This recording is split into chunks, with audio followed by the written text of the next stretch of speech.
Do you want to empower your reproductive health and make informed choices for a healthier future?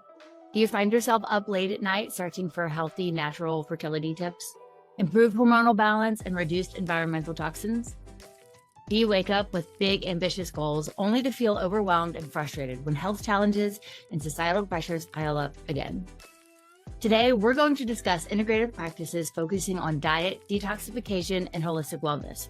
In this podcast, you'll discover the importance of lifestyle changes, comprehensive hormonal workups, and the supportive community so that you can feel empowered and informed about your reproductive health journey. So let's dive in. Welcome to another powerful episode of the Discovery Doc Podcast. I'm your host, medical mystery overachiever, Anna Kate, alongside my co-host, functional medicine toxin tamer, Dr. CeCe, Doctor of Nursing Practice. And we're going to bring you today's insight from episode 16. Have you ever wondered how simple lifestyle changes could significantly boost your fertility in just 90 days? Join us in this episode as we explore Dr. Natalie's groundbreaking approach that helped one woman turn her dream of pregnancy into reality.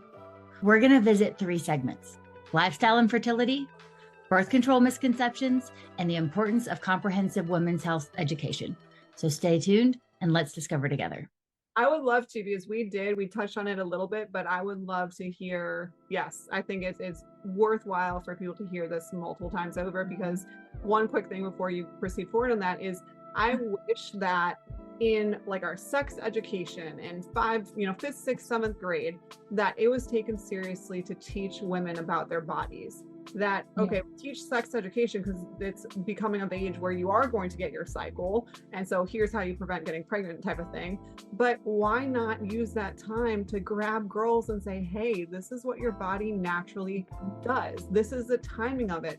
I have grown women who don't understand that a cycle is 28, 30 days. They think their cycle is when they're bleeding.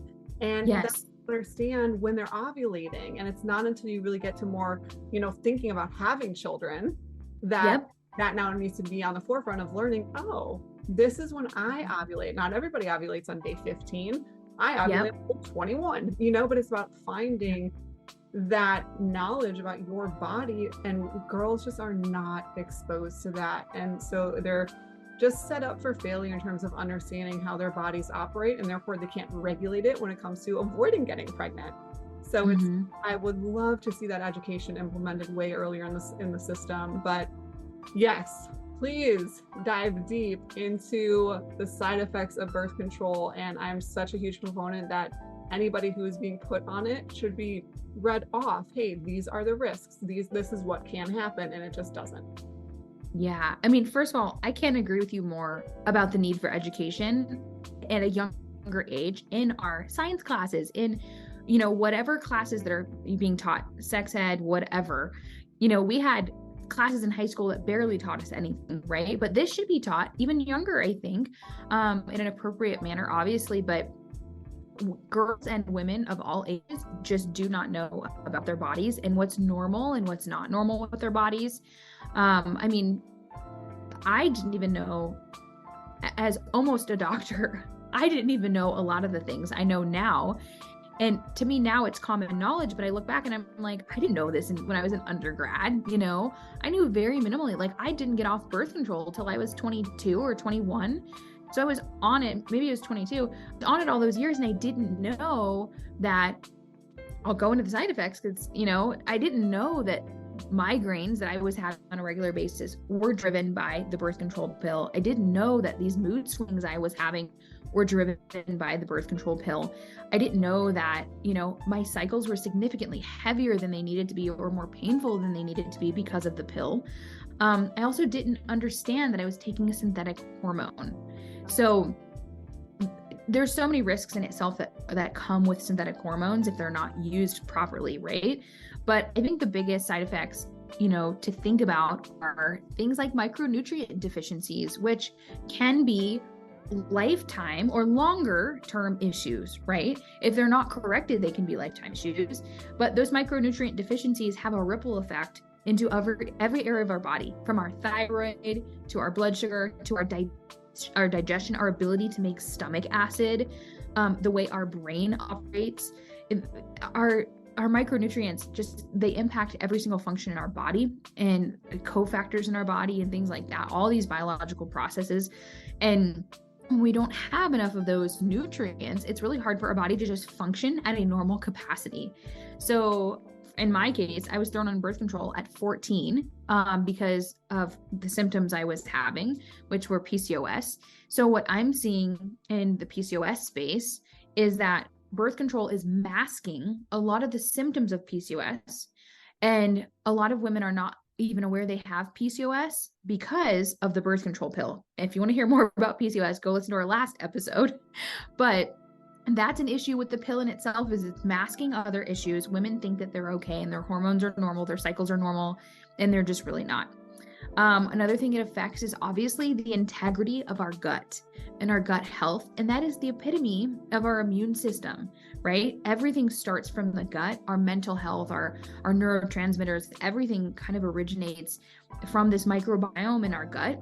And when that's disrupted, it's going to cause problems all throughout the body. Thyroid hormone conversion is largely happening in the gut and the liver. And when those areas are affected and disrupted, this can affect other processes in the body, which can in turn affect ovulation and pregnancy rates, and indirectly can be potentially causing fertility issues. It's maybe a stretch to say the birth control pill causes infertility, but if you look at it from kind of a broad lens, it potentially could be, with the ripple effect of what's happening from micronutrient deficiencies to gut-related issues to thyroid-related issues to ovulation dysfunction. Because what happens is when you're on the pill, this connection between the brain and the ovary is severely disconnected. And women have a hard time reestablishing that connection, sometimes for up to a year or more. And so their bodies are having a hard time connecting in multiple ways. They're not producing the hormones that they need to, because the body has been so disconnected from this normal reproductive rhythm that it just doesn't know what to do. And so a lot of women are being told, stay on the pill until the month you want to get pregnant, and then you're your most fertile, which is just not true at all from what I am seeing across the board.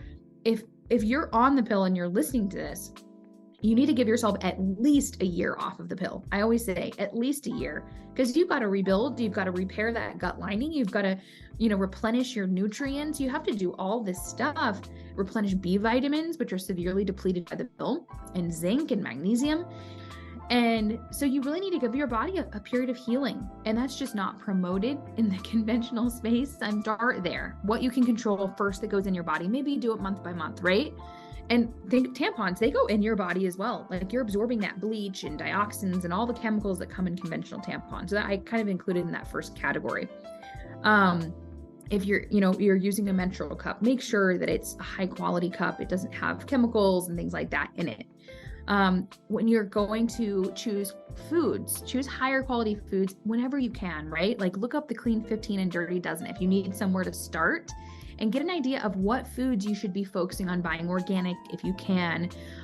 Choose a grass-fed meat over a grain-fed meat, things like that, which are really going to affect the entire body. And don't neglect healthy fats. I think a lot of women still, the 90s really ruined us. We're busters. The freaking 90s, I'm telling you. A lot of women are still not eating enough quality healthy fats with like omega-3s from wild-caught salmon and wild-caught fish, healthy nuts and seeds, avocados, quality fats like grass-fed butter. I think a lot of those quality fats are like building blocks of our hormones. And if we don't have enough of that, how can we expect to make healthy hormones? Are you or do you know a mother-to-be? Transform your pregnancy and postpartum journey with the Ultimate Pregnancy and Postpartum Guide. Discover a wealth of essential resources and practical tips for healthy and joyful experience. This 30-page comprehensive guide is packed with must-have supplements, safe healing modalities, nourishing recipes, and expert advice to support you during pregnancy and beyond. This guide includes 2 exclusive bonuses. Bonus number 1, Home Birth Essentials Checklist. Ensure a smooth and stress-free home birth experience. Bonus number 2, Navigating Mastitis Naturally. Explore natural remedies to alleviate discomfort and promote healing. Don't miss out on this invaluable resource. Download the Ultimate Pregnancy and Postpartum Guide today and embrace a holistic approach to motherhood. So that's a big pillar that, especially for fertility, but hormones in general, and hormones and fertility go hand in hand, they're being neglected. So when we incorporate more of those healthy fats, I typically see women feel better, their hormones feel better, or look better. And then really prioritizing rest. So making sure you're getting not just sleep every night, but quality sleep every night. So sleeping, depending on what you need, maybe 8 to 9 hours, dark, cold room, wearing a sleep mask, diffusing essential oils if you need to relax at night, things like that create a really nice, healthy sleep environment. I think a lot of people just look at it like a task they have to get off their list. Okay, I'm going to go to bed today. I'm going to wake up, do the next thing. I like to make it like a whole routine. Like my husband and I, we put essential oils on our backs. We put them on our feet. We diffuse things. Like we have special lighting we use at night. We wear our blue light blocking glasses. Like it's a whole process that it's so important though. Like a lot of people are just neglecting this. Standard Americans are neglecting rest, and they're not prioritizing it. And then understanding that if you are tired, not to push too hard, not to push yourself through certain phases of your cycle before you start your period. You might need extra rest. You might need extra nutrients, and that's okay. And then the last thing really, I think, would be reducing stress as much as possible. So this might look like stressful relationships. This might look like stressful jobs. This might look like taking things off your plate that are creating financial stressors. We talk about this with our patients. Like we had one gal that was working 3 jobs, and we're like, do you financially need to work 3 jobs? And she's like, no. And we're like, we're going to require you get rid of one of them if you want to continue. Medically necessary to stop. Yeah. We're like, you cannot work 7 days a week. Like this is not happening. She was a mess. She was a complete wreck. And we're like, you need to take a stressor off of your plate, right? Toxic relationships are just as toxic as toxins in our environment. So evaluate. This is something I actually did to heal my hormones. It sounds ridiculous, but my husband and I went through a phase where we cut out basically, and this is in my husband's early part of his mold journey, we cut out basically everyone from our lives. Everyone in our circle that was not contributing to our health, our happiness, our longevity. And this was 99% of the people in our life, down to like our Bible study group. That was it. Like that was totally it. And so what we did was we started to cultivate and build new relationships after that went along with our core values and our health values, because having friends that are pressuring you to go out and drink and stay out late and do these things that just don't serve your long-term goals, or let's say they don't eat like you and you feel pressured around them to eat unhealthy inflammatory foods, sometimes you either need to set really healthy boundaries, or you need to evaluate those relationships and think, is this really a relationship that's going to lead me to the next phase of my health journey that I want to be in, which ultimately is going to contribute to longevity, fertility, hormone balance, whatever it may be. So, but a cool story I have is one of my favorite couples I've ever worked with. They're just like, they have like my heart. I love them so much. They came to me, and the wife had endometriosis and had been through several rounds of infertility. And they came to me very skeptical. They'd done all the things, spent all the money on all the things. And one of my first things that I did with them, I didn't put them in any supplements, which I love, by the way, love supplements, but I had them modify their diet first and had like a fertility friendly diet. And in my investigation, I found out that the wife had those little Bath and Body Works wallflowers, those fragrance diffusing, like puffy, whatever wallflowers all over her house, in like every room of her house.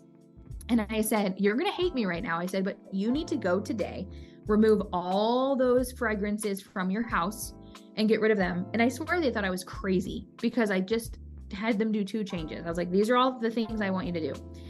Just by doing those 2 changes, within a month, she had a normal cycle. First normal cycle. She hadn't had periods like for 9 months at a time. And I'm like, okay, so step 1, right? Then We had a better idea of what her labs were doing, and we were able to go in and modify with supplements and things like that and support her body. But the two biggest things were diet and environmental toxins. And 90 days after that, she was pregnant. So it's pretty cool to see those direct impacts. And that's just one of many that I've seen that has happened like that. So it's really cool to know that you can make these really, really simple, small changes and see these huge results, which doesn't seem possible when you're in the thick of it, and you may have already done those two specific things I just mentioned, but there might be two other little things that you have to do that are just as easy as those other two. And it's just figuring out where in your life you need to tweak that you can see the results. And I'm noticing a pattern in these episodes so far. I know, right? and finding toxins. Yeah. Well, making small little changes in every area. I mean, it's like Pete and repeat. We're sitting on a log. Pete fell off, and who was left? And you're here repeating what we've been saying for the last 4 or 5 episodes as well. Just those small little changes they matter so much. Yes. And I think that it's just really great for people to hear, because it can be very overwhelming when you're in the thick of it. It can be so overwhelming if you've been trying to conceive for, a year and a half, and just knowing and being given hope that, hey, other people are there too. You just have to find the right person that can help navigate what is your thing. What is the thing that is holding you back specifically, and navigate all aspects of that patient's life to then help their hormonal health. I mean, it's absolutely massive. Kind of switching gears a little bit. I would love to talk about pregnancy a little bit, since it helps so many women become pregnant. And are most of those women, for starters, are most of those women who struggle with infertility, then start working with you, and the goal is to conceive? Is that usually where you catch women? Yeah, for the most part. It's sad to say, but we are usually the last stop. We are usually the last train stop people come to, and they are pretty discouraged, but at the same time open to try anything because they've already done it all. But yeah, that is kind of the state that they're in when they come to us. They have usually been through a couple rounds of fertility treatments of some kind, and they've been diagnosed with infertility, or they're trying naturally on their own at home and it's just not working, and they're proactive and smart enough to know something's just not right. And I love those clients that they just know, I want to go the natural route first and figure out, are there these simple little tweaks, or do I have to put my body through 5 rounds of IVF to find out that I just need to unplug my wallflowers? You know what I mean? Like, it's so simple. It is so simple. It really can. It really can. And I mean, there's, once again, no fault on women. This conversation should be had at their first fertility appointment. It should never have gone beyond that, in my opinion. But that's just not how conventional fertility is, unfortunately. Unfortunately, yeah. So then on the flip side, do you have then women also coming to you who have been through multiple rounds of IVF, and you're evaluating those women and you're like, okay, we are going to start from here and just re-look at you. What I say to patients is, my job, once they get to me, because it's very similar, is to look at what nobody else has. Yes. To find out, what are we missing here? Because there's clearly something missing if you're still symptomatic or things aren't, optimal like they should be. So when it comes to pregnancy, get your best kind of general tips on what to avoid, what to implement. How can we generally set ourselves up for success when pregnant? Yeah. So I love that question. Doing all the things we already talked about, all the simple changes we already talked about a few minutes ago, having a really good support system around you who's going to help you implement those changes. Spread the love. Share this episode and leave a 5-star rating. If you enjoyed this episode, help us spread the love by sharing it with your friends and family. And don't forget to show your appreciation with a 5-star rating. It really makes all the difference. Leave a review and let us know your aha moment from this episode. Before you go, this is the part where we have to get a little serious. Just a little. Please remember that the information shared in this podcast is for general informational and entertainment purposes only. While we strive to provide accurate and helpful information, we're not here to replace your doctor or healthcare provider. Think of us as your friendly health enthusiast gal pals who love sharing what we know, but always remember to consult with a qualified medical professional before taking any action based on the content of this podcast.